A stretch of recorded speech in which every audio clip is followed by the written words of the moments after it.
सूरह रहमान को जीनतुल कुरान कहा गया है। पूरे कुरान की ये जीनत है। तमाम सूरतों में इस सूरे की जो जीनत है वो अपनी जगह पर है।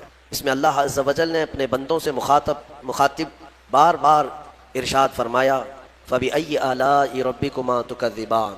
इसमें मुखातब जो हैं दो लोग हैं, जिन्नात भी हैं और इंसान भी हैं। दोनों को खिताब किया जा रहा है कि ऐ जिन्नात और ऐ इंसानों, तुम अपने रब की कौन कौन सी नियामतों को झुटलाओगे। इस आयत को 30 से ज़्यादा मरतबा दोहराया गया सूरह रहमान में।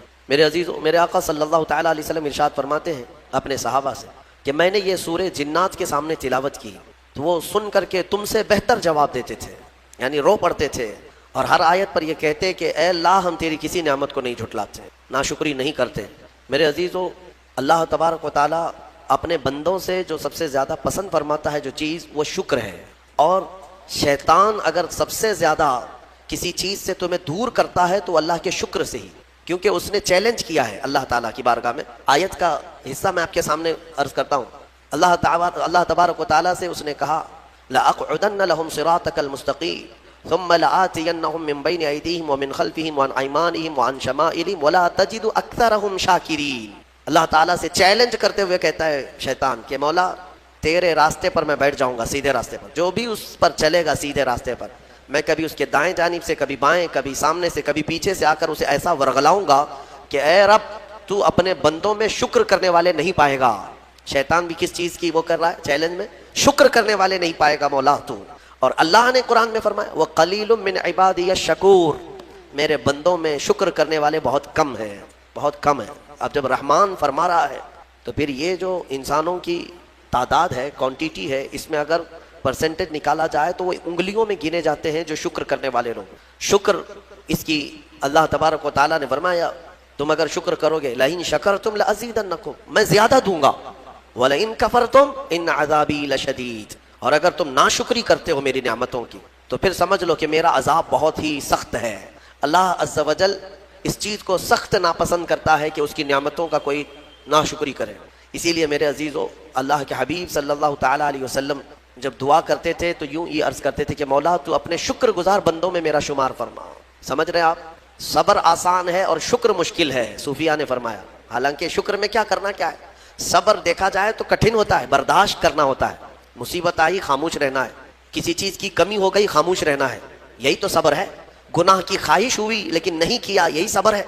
सब्र देखा जाए तो मुश्किल है, लेकिन सूफिया इकराम फरमाते हैं सब्र से ज्यादा मुश्किल शुक्र है। शुक्र है वो कैसे, कहा कि इसलिए कि जब खुशियां आती हैं तो आम तौर पर इंसान हर चीज भूल जाता है, उसे याद ही नहीं रहता कि देने वाले का मुझे शुक्र बजा लाना चाहिए, वो भूल जाता है। यही तो हमने देखा है। आप थोड़ा सा तजजिया करके देख लें अपनी जिंदगी में, थोड़ा गौर व फिक्र करके देख लें। हमारे घरों में भी जो कुछ भी एक्टिविटीज़ होती हैं, जो मामूलात चलते हैं, अगर घर के अंदर कोई मुसीबत आई तो आप फातिहा करवाएंगे, कुरान पढ़वाएंगे। मैयत हो गई तो क्या करेंगे, सबसे पहले कुरान पढ़वाते हैं। किसी की बीमारी हो गई, नज़ा का वक्त आया, किसी को बुलाया, कुरान पढ़वा रहे हैं। बहुत सख्त बीमार है, पानी पढ़ करके फुकवा रहे। ये सारी मुसीबतों के वक्त आप कुरान या इबादत की तरफ जा रहे हैं, सजदा कर रहे हैं। लेकिन कभी शादी हो रही है घर में, बच्चे का अकीका हो रहा है, वलीमा है, मंगनी है, इन सब मौके पर जो खुशियों के हैं, कब कुरान खानी होती है, कब कुरान पढ़ा जाता है? क्या रब्बे जुल जलाल की बारगाह में पहले से कोई शुक्राने की महफिल होती है? बहुत कम देखा गया। मौत पर, गम पर, बीमारी पर दुआएं मांगी तो जरूर जाती हैं, कुरान पढ़ा तो जाता है, लेकिन खुशियों के मौके पर बंदा भूल जाता है। इसीलिए सूफिया इकराम ने फरमाया, शुक्र जो है ये मुश्किल है और मुनाफिक शुक्र नहीं कर सकता। ये मोमिन को अता की हुई नेमत है शुक्र करना। शुक्र कैसे करेंगे आप? शुक्र के बहुत सारे तरीके हैं। सिर्फ ये नहीं है कि जुबान से कह दिया अल्हम्दुलिल्लाह, बल्कि तुम्हारे हाथ और पैर भी शुक्र बजा लाते हैं, तुम्हारी जुबान भी और तुम्हारा दिल भी। तीनों तरीके हैं शुक्र के। किसी की जुबान चलती ही नहीं तो क्या वो शुक्रगुजार नहीं है? लेकिन अगर अल्लाह रब्बुल इज्जत के हवाले अपने आप को कर दिया, दिल से वो कहता है कि मौला मेरा कुछ नहीं, सब तेरा है, वो दिल से कह रहा है, उसके दिल का शुक्र है। वो हाथ और पैर अगर इबादत के लिए उठाता है तो ये हाथों और पैरों की तरफ से अल्लाह का शुक्र है, और फिर जुबान से अगर कहता है तो ये जुबान का शुक्र है। अल्हम्दुलिल्लाह। और मेरे अजीजों, अल्लाह तबारक व तआला को शुक्र ही पसंद है। और शुक्र का जो सबसे बेहतरीन लफ्ज है वो क्या है? शुक्र करने का अल्लाह का सबसे बेहतरीन लफ्ज क्या है? अल्हम्दुलिल्लाह। यही है ना। आपको आदत डाली गई है कि किसी ने भी अगर आपसे पूछा कि तबीयत कैसी है तो आप क्या कहते हैं? अल्हम्दुलिल्लाह। चाहे सर दर्द हो ही रहा हो लेकिन आप कहते हैं अल्हम्दुलिल्लाह। ये शुक्र करने का सबसे बेहतरीन लफ्ज क्या है? अल्हम्दुलिल्लाह। अब मैं आपको बताता हूं ये सबसे बेहतरीन लफ्ज है, इसीलिए देखो कि अल्लाह ने अपनी किताब, आखिरी किताब कुरान भी अपने हबीब पर उतारा तो उसका सबसे पहला वर्ड क्या रखा? अल्हम्दुलिल्लाह। अल्हम्दुलिल्लाह से पूरा कुरान शुरू हुआ। फिर तुम अगर मौला की बारगाह में इबादत के लिए खड़े हुए, नमाज के लिए रकत बांधे, इमाम अगर कहीं से जहर में शुरू किया तो कहां से? नमाज में भी अगर इमाम क़िरात शुरू करता है तो कहां से शुरू करता है? अल्हम्दुलिल्लाह से ही शुरू करेगा। मेरे अजीजों, इतना ही नहीं बल्कि रिवायतें मिलती हैं कि आदम अलैहिस्सलाम को जब पैदा किया गया और उनके जिस्म में रूह डाली गई, आपको छींक आई, सबसे पहले आपकी जुबान से निकला अल्हम्दुलिल्लाह। इससे अंदाजा करो कि मेरा मौला शुक्र पसंद करता है, शुक्र पसंद करता है। इसीलिए 30 से ज्यादा मरतबा तुमसे पूछ रहा है मौला कौन कौन सी नेमतों को झुटलाओगे? तुम अल्लाह रब्बुल इज्जत के आगे सरेंडर हो जाओ, सुपुर्द हो जाओ कि मौला नहीं, मैं तेरी किसी नेमत का शुक्र इनकार नहीं करता। तुम्हें अंदाजा भी नहीं है तुम्हारे पास नेमतें क्या क्या मौला ने दिया है, तुम्हें अंदाजा भी नहीं है। वइन तउद्दू निअमतल्लाहि ला तुहसूहा, अल्लाह फरमाता है अगर तुम गिनना चाहोगे अल्लाह की नेमतें हरगिज गिन नहीं सकोगे। कैसे गिनेंगे? एक बुजुर्ग ने लिखा है कि अगर कोई तय कर लिया, तवज्जो चाहता हूँ, शेख सादी रहमतुल्लाह अलैह के हवाले से ये बात मिलती है, किसी ने तय कर लिया कि मैं अल्लाह की सारी नेमतों का शुक्र बजा लाऊंगा, उसने जो भी मेरी नेमतें दी हैं सब नेमतों का मैं शुक्र बजा लाऊंगा। ठीक है, तुम्हारी जुबान अल्लाह ने दिया है, ये एक नेमत है, नाक नेमत है, कान नेमत है, आंख नेमत है, हाथ हैं, उंगलियां हैं, पूरे जिस्म में एक एक अज़ू अल्लाह की नेमत है।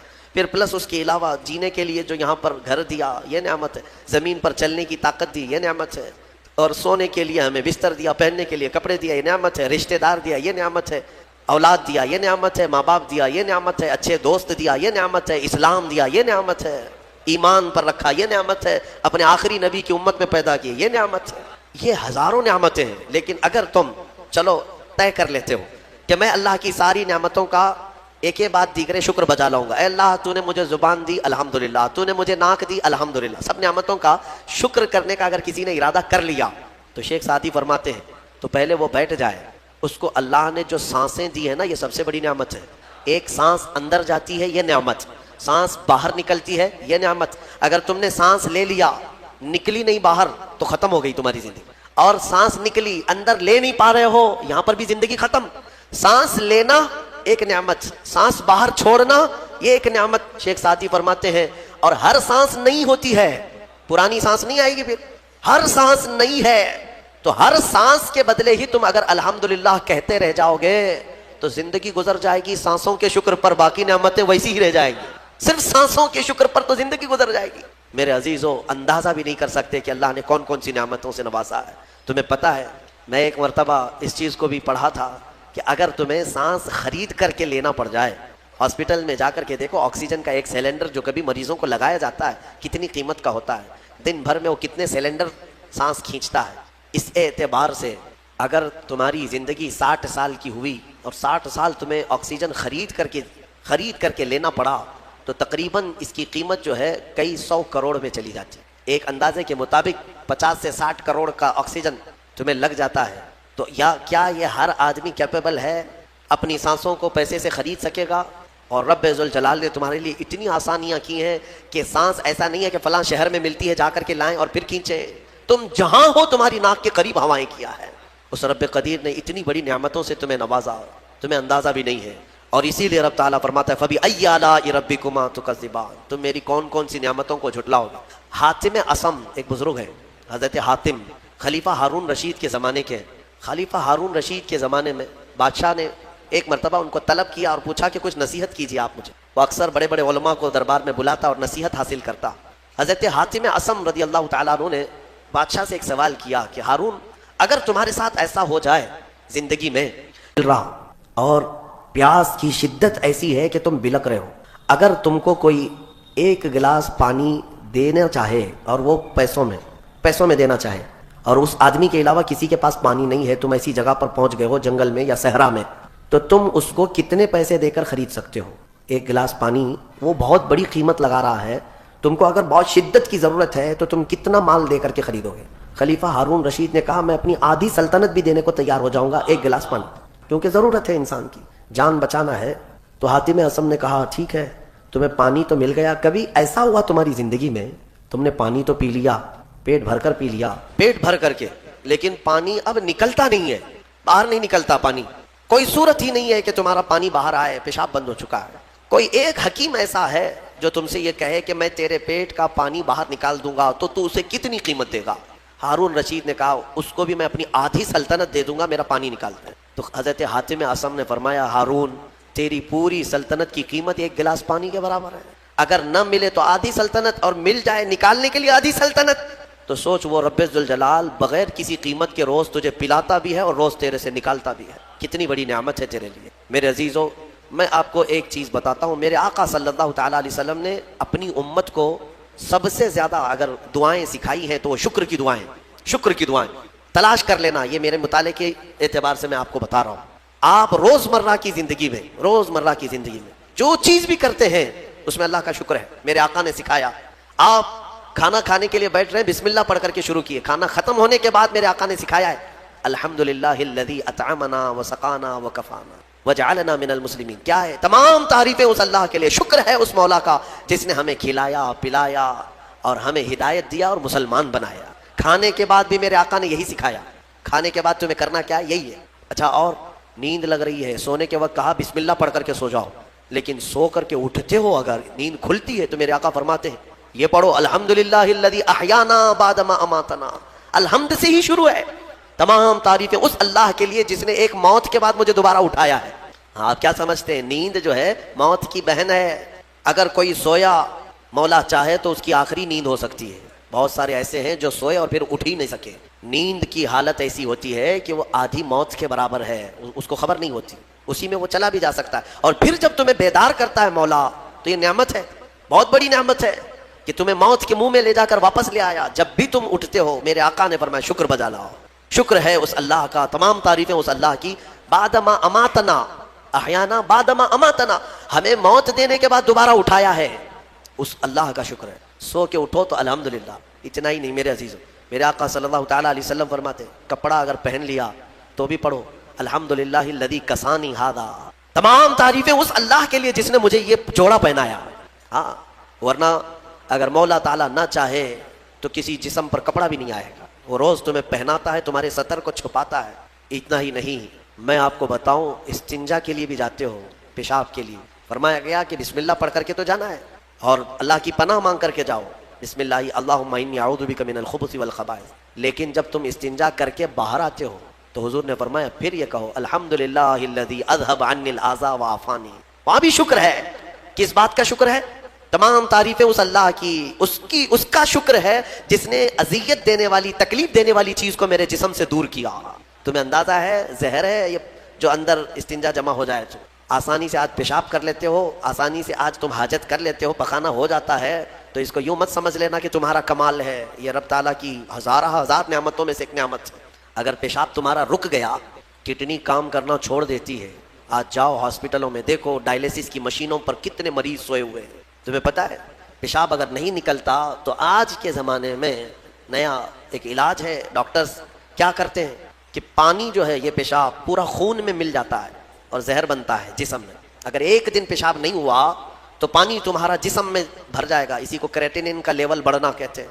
जहर भर जाता है, अब उसको निकाले कैसे? बाहर आता नहीं, बाहर आता नहीं।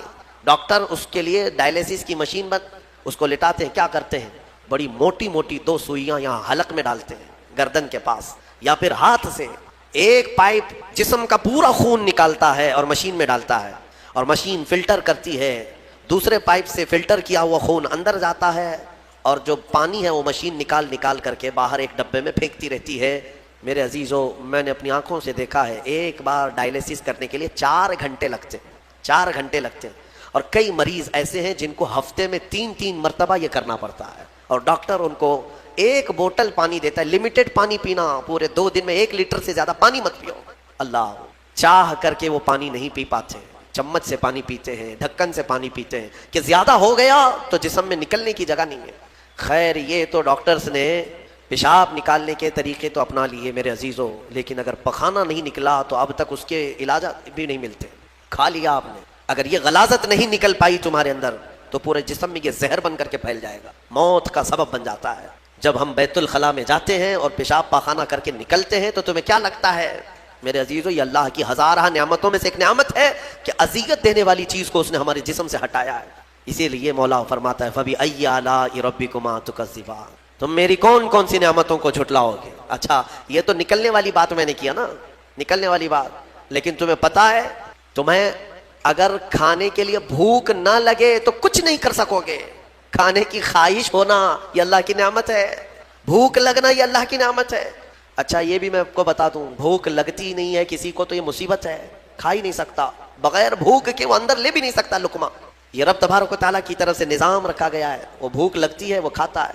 और एक बात मैं बता दूं, एक बड़ी बीमारी है दुनिया की, भूख तो बहुत लगती है, आदमी खाए जाता है लेकिन पेट भरता नहीं, सैराबी नहीं होती, शिकम सैर नहीं होता। ये बीमारी है हैजे की बीमारी।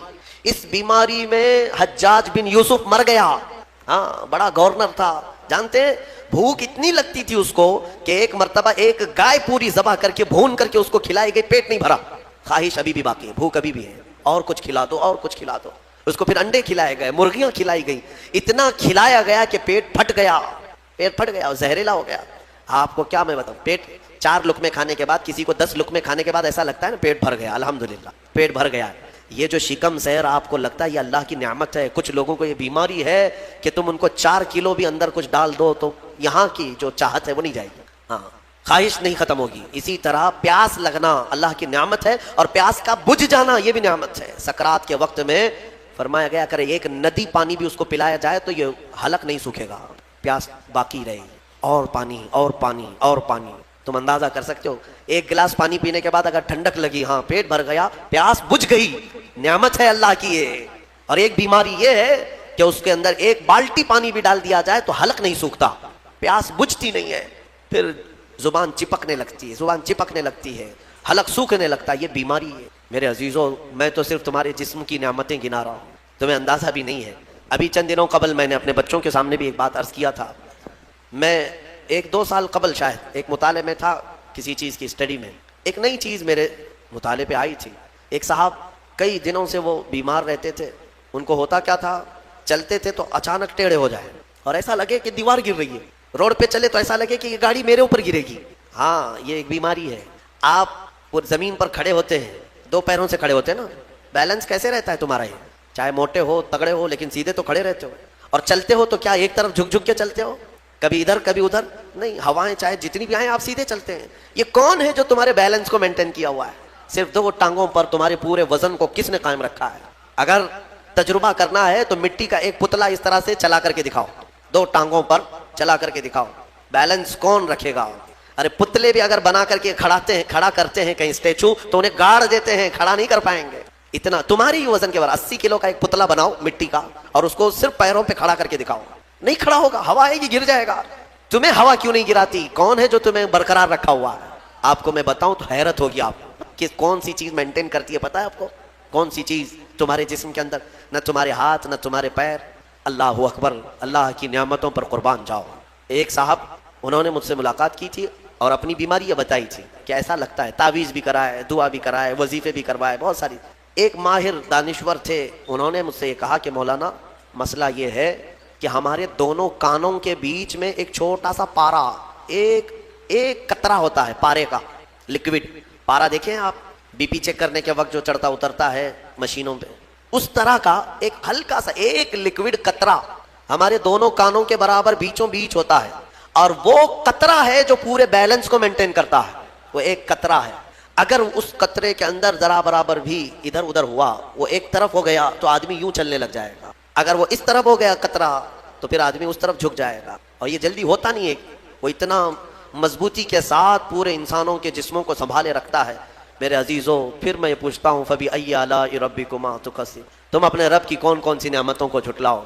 और एक बात, अजीब अजीब चीज़ें मैंने देखी, कभी हम गौर नहीं करते ना अपने जिस्म में, और इसीलिए मेरा रहमान फरमाता है वफ़ी अनफुसिकुम अफला तुबसिरून, तुम्हारी ज़ात में मेरी निशानियां हैं, तुम देखते नहीं?